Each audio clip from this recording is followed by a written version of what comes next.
A very good afternoon to you and welcome to the Fixed Wing Guide channel with me, Stuart Lomas. It's Thursday afternoon, not a bad day here in Manchester actually. Can't quite seem to make its mind up between being a gorgeous late summer day or a slightly warm and cloudy with a little bit of breeze late summer day. But never mind, we're not having any rain, so that's always a good thing. Now, good news! I found the watch that apparently evaporated out of my collection. As we all do from time to time, I put it somewhere safe and then forgotten completely what the hell I'd done with it. So I will do the review of it as I was promised to do the other day. Anyway, a little bit of background. This is another one of my dad's watches, and this was actually what we now call his beta watch, to be perfectly honest. I remember him wearing it every day at work without fail. Bear in mind, my dad was a heavy engineer, so you know he wasn't weaving fluff or juggling soot or anything like that. He was working at huge heavy machines, carving bits of stainless steel up 6/7 days a week. So this thing has actually seen quite a bit of life.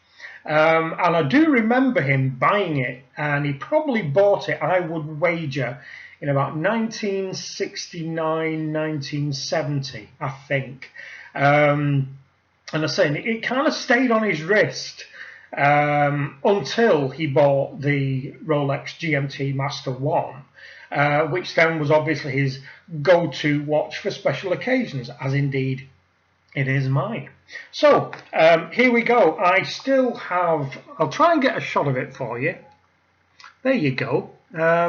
Still in the original box, Roma. Open it up. Yes, the silk lining is still in there. As you can see, it's got the world famous since 1888. We have the watch, which I shall take out for now. It still has all the original red velvet in there, and I think that actually is velvet, funnily enough. And it's got the original Roma guarantee in there, which tells you how to care for your watch. And my dad never bothered with this because he's a typical bloke. He didn't fill in the details at all. So I assume he assumed that it was going to be perfectly all right and it was never going to go wrong. So I still got it basically as it came out of the shop. So this is basically the watch. Let's have a brief look at it firstly. There you go. Now what that is a Roma Mustang Rotodate. It is a typical 1970s cushion case. You either love cushion cases or you don't. There's quite a lot of people who dislike the 70s styling of the cushion cases. I don't really know why. Maybe it's the same mentality as perhaps you don't like the Panerai, because of course they are all, or certain Luminors are cushion cased. It's a brushed stainless steel case. I will put up to the camera a little bit closer for in a little while. It's got beautiful engravings still on the back there, which is really probably as good as the day that the thing was bought, I would wager. There's the Mustang, the galloping Mustang there. That's a thought. Did they have any problems with Ford using more or less the same logo on the front of the Mustang car? Interesting one. A lovely shark mesh bracelet, and of course the old pressed metal deployment clasp, very similar to the clasp that's on the Rolex. A bit of information about the watch. Obviously, the Roma were established in 1888, as you saw by the box, by a guy called Fritz Meyer. who decided that he was going to take it upon himself to build not only high quality Swiss watches, but watches that would be reliable and sturdy, that they would last the test of time. And my dad owning this, being in the job that he was in, seems to back that up. This is, as far as I can tell, a model 471. It is a caliber 436 movement. Now, if I'm correct in my searchings of information on it, what it actually is a 44 jewel non-hacking automatic movement. It's got a non-quick set date at the 3. Now, the only problem that I have with this that I can find, two things. One on the design and one because of age, I guess. The crown is recessed at the 4 o'clock. You see that? Now, the problem that I have with that is, yes, you pull it out to set it, and because it's also not got a quick set date, so you have to go through each 24-hour period. Now, this morning, after I found the watch, and I don't know whether you can see this, you see that? That's the damage I did to my finger this morning trying to reset this for you guys so that it was working and set to the right date and the right time. And that was because of where the crown is recessed. It's very, very badly designed. Unusual, yes, but badly designed because you constantly hit your finger on the corner of the lug, on the shoulders. Really, really bad, and my finger is now quite sore. But anyway, let's move along. It's a 44mm dial across there. I'll try and get it really close for you so you can see it. There you go. The buttons are all hand applied, and they're all polished stainless steel, so there's no loom whatsoever on the batons. You've got those two lovely stick hands, also polished stainless steel, with hand applied loom at the very ends. Now, over the years, as is a lot of the cases with the vintage stuff, it's worn away and is now no longer functional. Will I have it redone? Maybe, who knows, possibly not. And it's got a gorgeous, can you see that? A little beautiful thin second hand. Let me try and get that close up for you. Hang on. See that? Beautiful needle thin second hand sweeping around that face. At the top at the 12 there, it's got the R moniker in the red disc, and at the bottom it's got Mustang Rotodate. The dial itself is black stroke very dark charcoal grey with minute indices marked in between the hour markers. As I said, as pointed out earlier, the engravings on the back have the patent numbers, the model numbers, and of course the Mustang logo in the center there. There you go. I'm surprised how substantial this mesh bracelet is for the day, because the mesh looks like it's interlinked more so than would be kind of a sharp mesh bracelet these days. It looks far more substantial, and there seems to be very little gap compared to some of the mesh bracelets that are around. The thing to do with this watch is that is a problem. The date wheel is sticking slightly.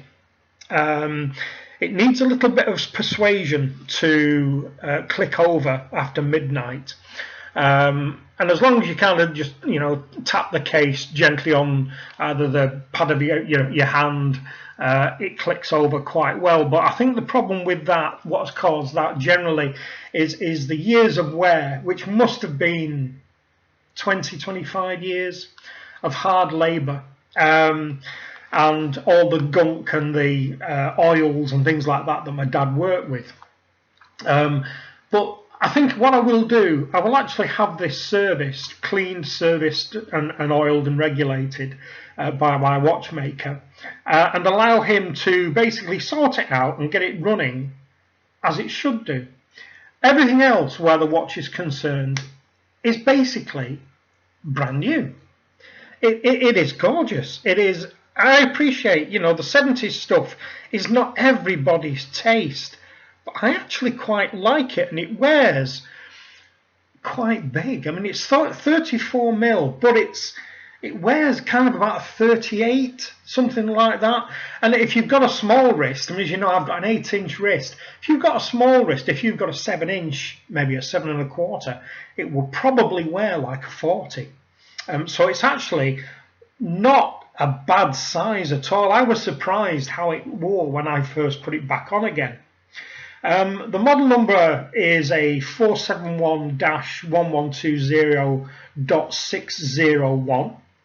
I say it's a caliber 436 movement, and it's a 44 dual non-hacking automatic movement. Now, later, apparently, in about 1972, they did a different version, which was a 437 movement, which was day date.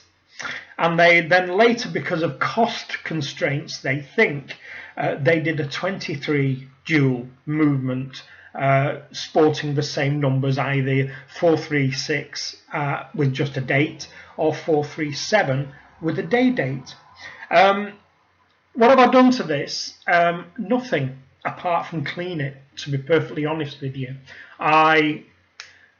When I found it yesterday, I realised that I hadn't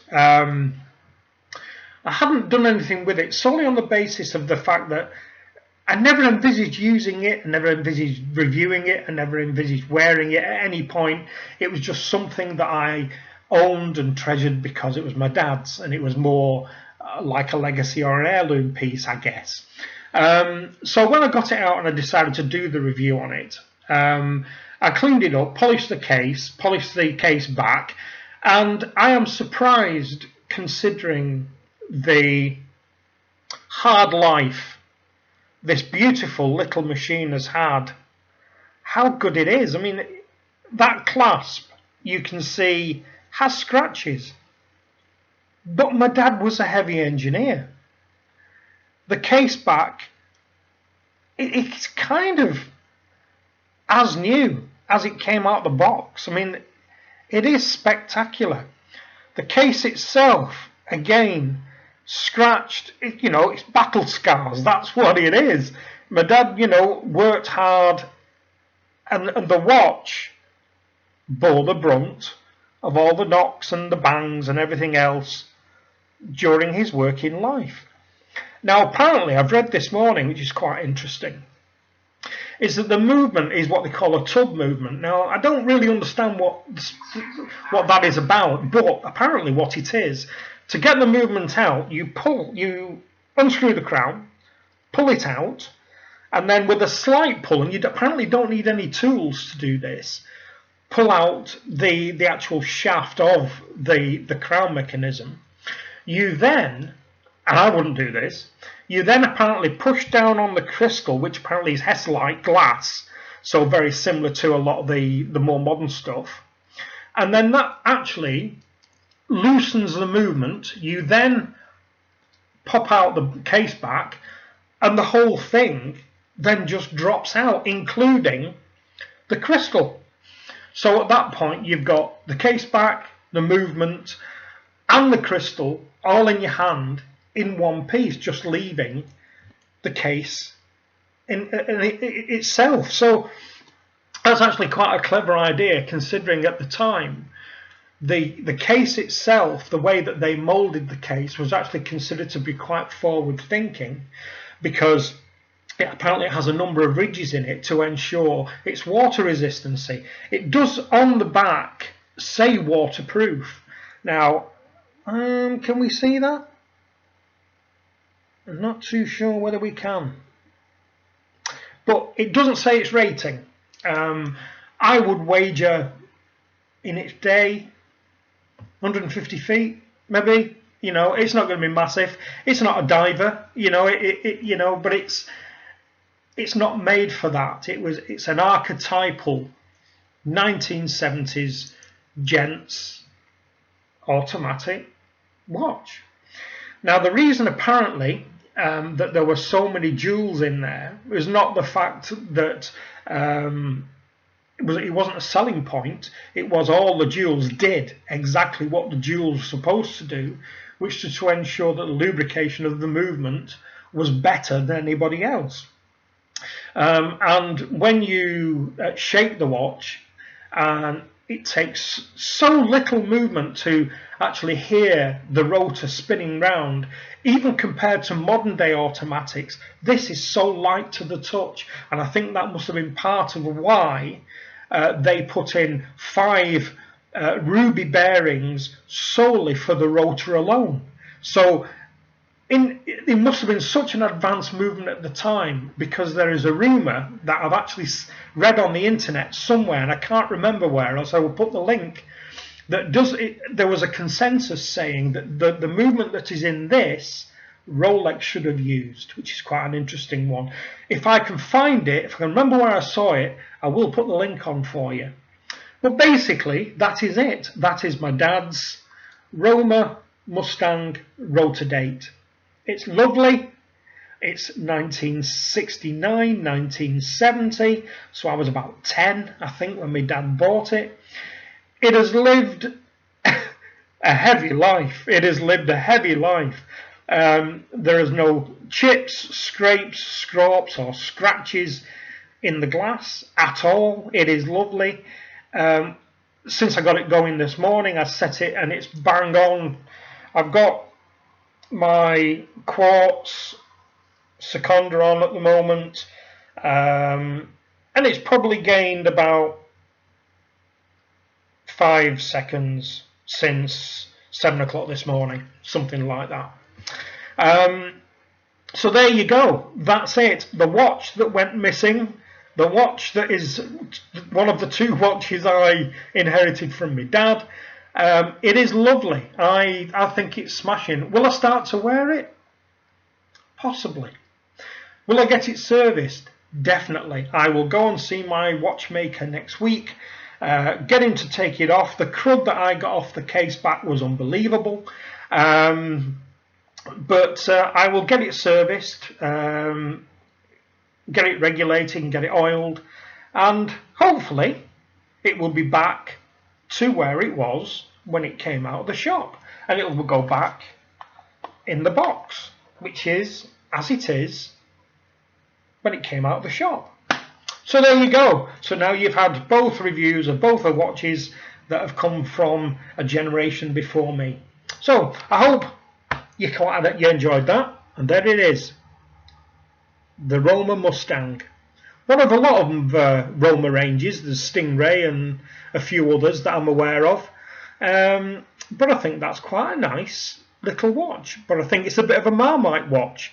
If you don't like 70s watches because of the big cushion case design, which is typical 70s, you're not going to like it. If you like vintage watches just for liking vintage watches, then maybe you will like it.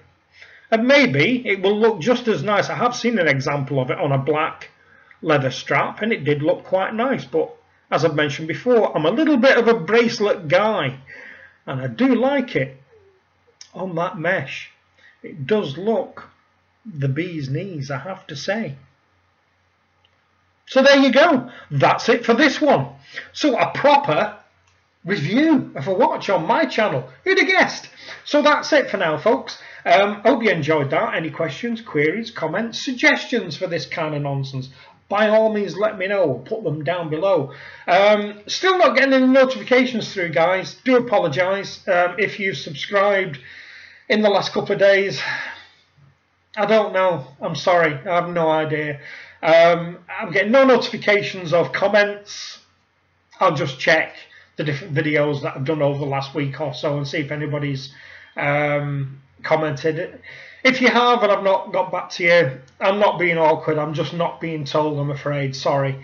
But I will check on video of this one later on, see what your comments are, and I'll reply to you if I get any replies through. So for now, that's it. Thanks a lot for watching. Bye-bye.